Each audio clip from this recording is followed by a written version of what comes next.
Le thème de ce matin, c'est quoi? Satan ne veut pas que tu... Et là, on ne voit pas Satan. Parce que Satan est un esprit. Lorsque je dis Satan s'oppose à ta vie de prière, ne pense pas qu'il viendra avec une corne, avec une queue pour s'opposer à toi. Il utilisera les circonstances. Il utilisera des personnes. Il a utilisé la foule qui était autour de Bartimée pour fermer sa bouche. Il pouvait laisser tout le monde faire du bruit autour de Jésus, mais il ne supportait pas le bruit d'un homme qui prie. Ce qui révèle que c'était satanique. En soi, ils n'étaient pas contre le bruit parce qu'il y avait déjà du bruit, ils étaient contre la prière. C'est pourquoi quand les bars font du bruit, il n'y a pas de problème. Mais quand nous on adore, il y a des problèmes. En soi, ce n'est pas un problème de bruit, c'est un combat spirituel. Parce que si c'était un problème de bruit, il fallait aussi que les bars ferment. Mais pourquoi est-ce qu'on ne supporte pas lorsque nous prêchons la parole? Les bars, des fois, fonctionnent du matin au soir. Nous prions pendant 2 heures, on nous dit tapage nocturne. Mais alors, les boîtes de nuit qui sont dans nos alentours. Lorsque tout le monde fait du bruit à la maison, c'est normal. Mais si toi tu entres dans ta chambre, tu commences à parler en d'autres langues, papa vient, maman vient, tu déranges. Ce n'est pas normal. Il y a un esprit derrière. Ce n'est pas un problème de bruit, c'est un problème spirituel. Il y a des gens qui accepteront tout bruit autour d'eux, mais qui ne supporteront jamais un homme qui est en train de soupirer devant Dieu, parce que derrière ces personnes, il y a un esprit qui s'appelle Satan.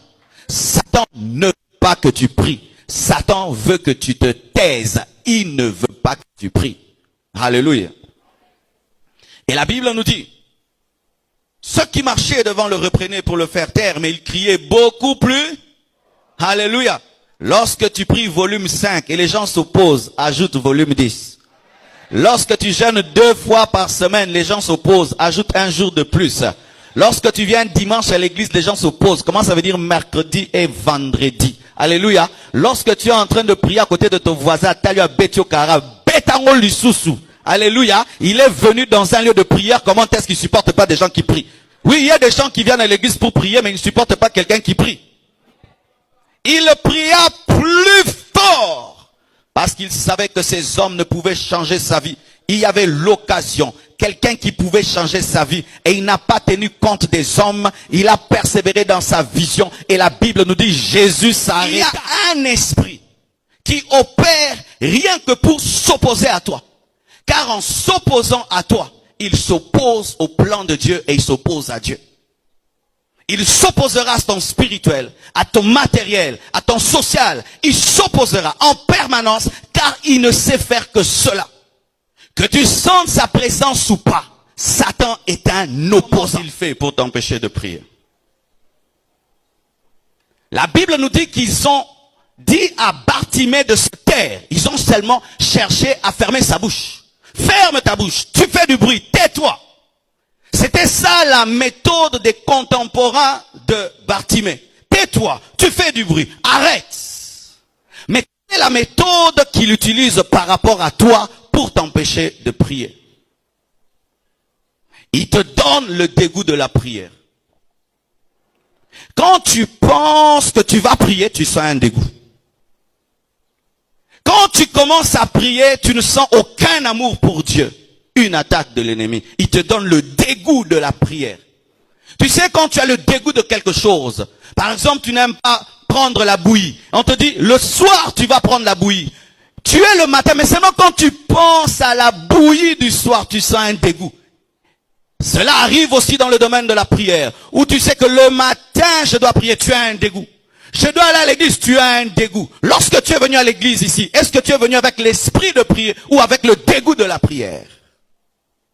Il vient dans ta vie de prière et il met un dégoût.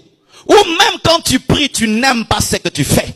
Tes prières deviennent machinales et mécaniques. Et comme Dieu n'exauce pas les choses mécaniques, il ne t'exauce pas. Car sachez que Dieu n'exauce pas les paroles, il exauce le cœur. Quand tu pries sans amour pour Dieu, Dieu n'exauce pas. Oh Seigneur Dieu, mais ton cœur n'est pas dedans. Il n'exauce pas. Qu'est-ce qu'il fait? Il amène la distraction des pensées. Où tu es là, mais tu n'es pas là.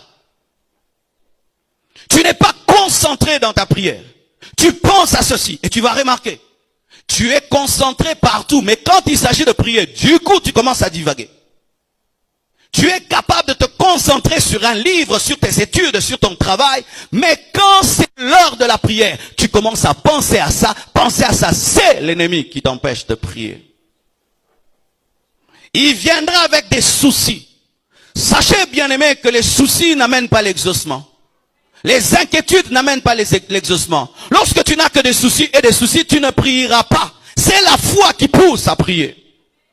Des soucis. Moi, Dieu n'a pas encore fait ça. Dieu ne m'a pas encore donné ça. Dieu ne m'a pas encore donné. Ça va tuer ta vie de prière. Les soucis tuent la vie de prière. Il va t'attaquer par le sommeil.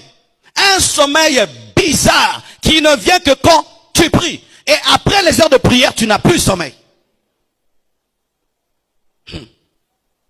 Nous voyons ça dans les veillées de prière. Quelqu'un qui, lorsqu'il est à la maison chez lui, un petit moustique le réveille. Mais il peut venir à l'église avec des baffles comme ceci. Il dort. C'est quoi? C'est Satan. Un petit moustique ou une petite souris qui grignote quelque chose dans la chambre te réveille. Mais quand il s'agit de la prière, tu peux dormir alors qu'il y a des gens qui crient, qui battent les mains à côté de toi. Satan. Lorsque vous ressentez dans votre vie que la présence de Dieu vous endort, vous avez un problème spirituel. La présence de Dieu réveille un homme de prière. Mais lorsque tu es envoûté, la présence de Dieu va t'endormir. L'esprit qui te combat fera que tu dormes, afin que tu ne puisses pas le chasser. Combattre par des maladies. Et des maladies qui ne se manifestent que lorsque tu pries. C'est quand tu pries que tu as des maux de ventre. C'est quand tu pries que tu as des maux de tête. C'est quand tu pries. Si seulement tu commences à prier, alors la maladie vient. Des personnes qui viendront faire du bruit autour de toi et qui viendront t'interrompre. C'est seulement quand tu pries qu'on te cherche. C'est seulement quand tu pries qu'on t'appelle au téléphone. C'est seulement quand tu pries qu'on frappe à la porte. C'est seulement quand tu pries qu'on t'envoie. C'est seulement quand tu pries que le bébé pleure. C'est seulement quand tu pries que ton mari a besoin de toi. C'est seulement quand tu pries que ta femme a besoin de toi. C'est seulement quand tu pries qu'il y a toujours une personne qui vient. Et si tu remarques que c'est toujours la même personne, il faut lui parler. Il va remplir ton cœur de doute. Est-ce que tu crois vraiment que Dieu existe? Est-ce que tu crois que vraiment Dieu t'écoute? Est-ce que tu crois vraiment que c'est possible? Tu as déjà demandé ça combien de fois? Combien de fois? 1000 fois. Et tu penses maintenant que c'est maintenant que ça va marcher. Est-ce que il remplira ton cœur de doute, car sans la foi, il est impossible d'être agréable à Dieu.